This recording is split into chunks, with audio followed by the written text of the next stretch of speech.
ओम साई राम। सभी को सादर प्रणाम। आज मैं आपके सामने पढ़ने जा रही हूँ अध्याय 21 श्री साई सच्चरित्र। इस अध्याय में हेमाड़ पंत ने श्री विनायक हरिश्चंद्र ठाकुर बीए, श्री अनंतराव पाटणकर पुणे निवासी तथा पंढरपुर के एक वकील की कथाओं का वर्णन किया है। ये सब कथाएं अति मनोरंजक है। यदि इनका सारांश मनन पूर्वक ग्रहण कर उन्हें आचरण में लाया जाए तो आध्यात्मिक पथ पर पाठकगण अवश्य अग्रसर होंगे। प्रारंभ। यह एक साधारण सा नियम है कि गत जन्मों के शुभ कर्मों के फल स्वरूप ही हमें संतों का सानिध्य और उनकी कृपा प्राप्त होती है। उदाहरणार्थ हेमाड़ पंत स्वयं अपनी घटना प्रस्तुत करते हैं। वे अनेक वर्षों तक बंबई के उपनगर बांद्रा के स्थानीय न्यायाधीश रहे। पीर मौलाना नामक एक मुस्लिम संत भी वही निवास करते थे। उनके दर्शनार्थ अनेक हिंदू, पारसी और अन्य धर्मावलंबी वहाँ जाया करते थे। उनके मुजावर ने हेमाड़ पंत से भी उनका दर्शन करने के लिए बहुत आग्रह किया, परंतु किसी न किसी कारणवश उनकी भेंट उनसे न हो सकी। अनेक वर्षों के उपरांत जब उनका शुभ काल आया तब वे शिरडी पहुँचे और बाबा के दरबार में जाकर स्थायी रूप से सम्मिलित हो गए। भाग्यहीनों को संत समागम की प्राप्ति कैसे हो सकती है? केवल वे ही सौभाग्यशाली हैं जिन्हें ऐसा अवसर प्राप्त हो। संतों द्वारा लोक शिक्षा। संतों द्वारा लोक शिक्षा का कार्य चिरकाल से ही इस विश्व में संपादित होता आया है। अनेकों संत भिन्न भिन्न स्थानों पर किसी निश्चित उद्देश्य की पूर्ति के लिए स्वयं प्रकट होते हैं। यद्यपि उनका कार्यस्थल भिन्न होता है, परंतु वे सब पूर्णतः एक ही हैं। वे सब उस सर्वशक्तिमान परमेश्वर की संचालन शक्ति के अंतर्गत एक ही लहर में कार्य करते हैं। उन्हें प्रत्येक के कार्य का परस्पर ज्ञान रहता है और आवश्यकता अनुसार वे परस्पर पूर्ति भी करते हैं, जो निम्नलिखित घटना द्वारा स्पष्ट है। Shri Thakur. Shri V.H. Thakur BA revenue विभाग में एक कर्मचारी थे।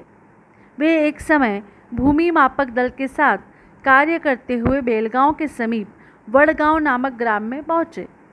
वहाँ उन्होंने एक कानड़ी संत पुरुष अप्पा के दर्शन कर उनकी चरण वंदना की। वे अपने भक्तों को निश्चल दासकृत विचार सागर नामक ग्रंथ का भावार्थ समझा रहे थे। जब श्री ठाकुर उनसे विदाई लेने लगे तो उन्होंने कहा, तुम्हें इस ग्रंथ का अध्ययन अवश्य करना चाहिए और ऐसा करने से तुम्हारी इच्छाएं पूर्ण हो जाएंगी तथा जब कालांतर में तुम उत्तर दिशा में जाओगे तो सौभाग्यवश तुम्हारी एक महान संत से भेंट होगी, जो मार्ग प्रदर्शन कर तुम्हारे हृदय को शांति और सुख प्रदान करेंगे। बाद में उनका स्थानांतरण जुन्नर को हो गया, जहाँ की नाणे घाट पार करके जाना पड़ता था। यह घाट अधिक गहरा और पार करने में कठिन था, इसलिए उन्हें भैंसे की सवारी कर घाट पार करना पड़ा, जो उन्हें अधिक असुविधाजनक तथा कष्टकर प्रतीत हुआ। इसके पश्चात उनका स्थानांतरण कल्याण में एक उच्च पद पर हो गया और वहाँ उनका नाना साहेब चांदोरकर से परिचय हुआ। उनके द्वारा उन्हें श्री साईं बाबा के संबंध में बहुत कुछ ज्ञात हुआ और उनके दर्शन की तीव्र उत्कंठा हुई। दूसरे दिन ही नाना साहेब शिरडी के लिए प्रस्थान कर रहे थे। उन्होंने श्री ठाकुर से भी अपने साथ चलने का आग्रह किया। ठाणे के दीवानी न्यायालय में एक मुकदमे के संबंध में उनकी उपस्थिति आवश्यक होने के कारण वे उनके साथ न जा सके। इस कारण नाना साहेब अकेले ही रवाना हो गए। ठाणे पहुंचने पर मुकदमे की तारीख आगे के लिए बढ़ गई, इसलिए उन्हें नाना साहेब का साथ न देने पर पश्चाताप हुआ। फिर वे शिरडी पहुँचे तब वहाँ उन्हें ज्ञात हुआ कि नाना साहेब पिछले दिन ही यहाँ से चले गए हैं। वे अपने कुछ मित्रों के साथ जो उन्हें वहीं मिल गए थे, श्री साईं बाबा के दर्शन को गए। उन्होंने बाबा के दर्शन किए और उनके चरण कमलों की आराधना कर अत्यंत हर्षित हुए। उन्हें रोमांच हो आया और उनकी आंखों से अश्रुधाराएं प्रवाहित होने लगी। त्रिकालदर्शी बाबा ने उनसे कहा, इस स्थान का मार्ग इतना सुगम नहीं जितना कि कानड़ी संत अप्पा के उपदेश या नाणे घाट पर भैंसे की सवारी थी। आध्यात्मिक पथ पर चलने के लिए तुम्हें घोर परिश्रम करना पड़ेगा, क्योंकि वह अत्यंत कठिन पथ है। जब श्री ठाकुर ने सारगर्भित शब्द सुने जिनका अर्थ उनके अतिरिक्त और कोई नहीं जानता था, तो उनके हर्ष का पारावार न रहा और उन्हें कानड़ी संत के वचनों की स्मृति हो आई। तब उन्होंने दोनों हाथ जोड़कर बाबा के चरणों पर अपना मस्तक रखा और उनसे प्रार्थना की कि प्रभु मुझ पर कृपा करो और इस अनाथ को अपने चरण कमलों की शीतल छाया में स्थान दो। तब बाबा बोले, जो कुछ अप्पा ने कहा वह सत्य था। उसका अभ्यास कर उसके अनुसार ही तुम्हें आचरण करना चाहिए। व्यर्थ बैठने से कुछ लाभ न होगा। जो कुछ तुम पठन करते हो उसको आचरण में भी लाओ, अन्यथा उसका उपयोग ही क्या। गुरु कृपा के बिना ग्रंथावलोकन तथा आत्मानुभूति निरर्थक ही है। श्री ठाकुर ने अभी तक केवल विचार सागर ग्रंथ में सैद्धांतिक प्रकरण ही पढ़ा था, परंतु उसकी प्रत्यक्ष व्यवहार प्रणाली तो उन्हें शिरडी में ही ज्ञात हुई। एक दूसरी कथा भी इस सत्य का और अधिक सशक्त प्रमाण है। श्री अनंतराव पाटणकर। पूना के एक महाशय श्री अनंतराव पाटणकर श्री साईं बाबा के दर्शन के इच्छुक थे। उन्होंने शिरडी आकर बाबा के दर्शन किए। दर्शन से उनके नेत्र शीतल हो गए और वे अति प्रसन्न हुए। उन्होंने बाबा के श्रीचरण छुए और यथायोग्य पूजन करने के उपरांत बोले, मैंने बहुत कुछ पठन किया, वेद, वेदांत और उपनिषदों का भी अध्ययन किया तथा अन्य पुराण भी श्रवण किए, फिर भी मुझे शांति न मिल सकी। इसलिए मेरा पठन व्यर्थ ही सिद्ध हुआ। एक नीरा अज्ञानी भक्त मुझसे कहीं श्रेष्ठ है। जब तक मन को शांति नहीं मिलती तब तक ग्रंथावलोकन व्यर्थ ही है। मैंने ऐसे सुना है कि आप केवल अपनी दृष्टि मात्र से और विनोदपूर्ण वचनों द्वारा दूसरों के मन को सरलतापूर्वक शांति प्रदान कर देते हैं। यही सुनकर मैं भी यहाँ आया हूँ। कृपा कर मुझ दास को भी आशीर्वाद दीजिए। तब बाबा ने निम्नलिखित कथा कही। घोड़ी की लीद के 9 गोले। नवधा भक्ति। एक समय एक सौदागर यहाँ आया। उसके सम्मुख ही एक घोड़ी ने लीद की। जिज्ञासु सौदागर ने अपनी धोती का एक छोर बिछाकर उसमें लीद के 9 गोले रख लिए और इस प्रकार उसके चित्त को शांति प्राप्त हुई। श्री पाटणकर इस कथा का कुछ भी अर्थ न समझ सके, इसलिए उन्होंने श्री गणेश दामोदर उपनाम दादा केलकर से अर्थ समझाने की प्रार्थना की और पूछा कि बाबा के कहने का अभिप्राय क्या है। वे बोले कि जो कुछ बाबा कहते हैं उसे मैं स्वयं भी अच्छी तरह नहीं समझ सकता, परंतु उनकी प्रेरणा से ही मैं जो कुछ समझ सका हूँ वह तुमसे कहता हूँ। घोड़ी है ईश कृपा और 9 एकत्रित गोले हैं नवविधा भक्ति, यथा श्रवण, कीर्तन, नामस्मरण, पाद सेवन, अर्चन, वंदन, दास्य, सख्य, आत्मनिवेदन।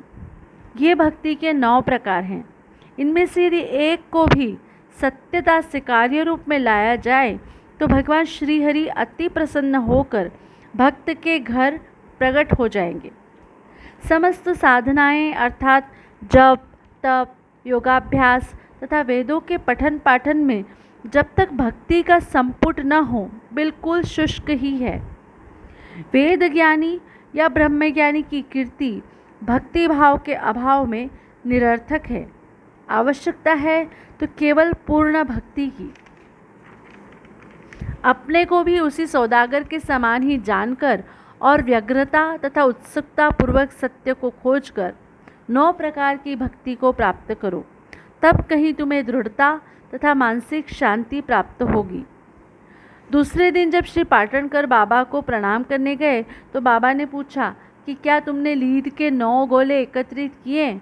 उन्होंने कहा कि मैं अनाश्रित हूँ, आपकी कृपा के बिना उन्हें सरलतापूर्वक एकत्रित करना संभव नहीं है।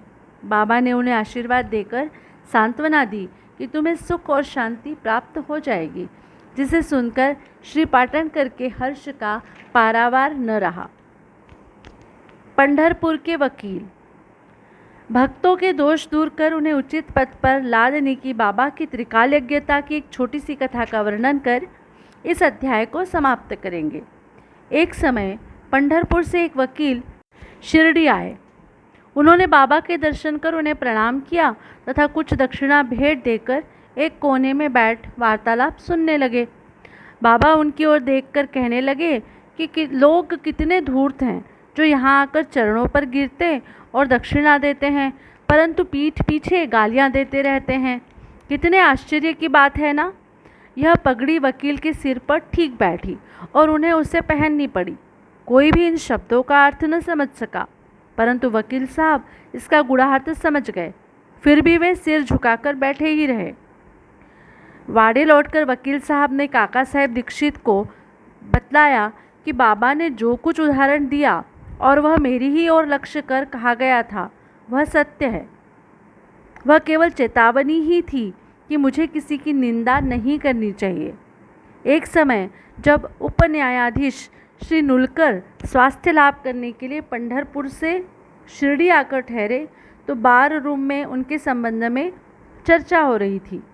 विवाद का विषय था कि जिस व्याधि से उप न्यायाधीश अस्वस्थ है, क्या बिना औषधि सेवन किए केवल साईं बाबा की शरण में जाने से ही उसे छुटकारा पाना संभव है? और क्या श्री नुलकर सदृश एक शिक्षित व्यक्ति को इस मार्ग का अवलंबन करना उचित है? उस समय श्री नुलकर का और साथ ही साथ श्री साईं बाबा का भी बहुत उपहास किया गया। मैंने भी इस आलोचना में हाथ बटाया था। श्री साईं बाबा ने मेरे उस दूषित आचरण पर प्रकाश डाला है।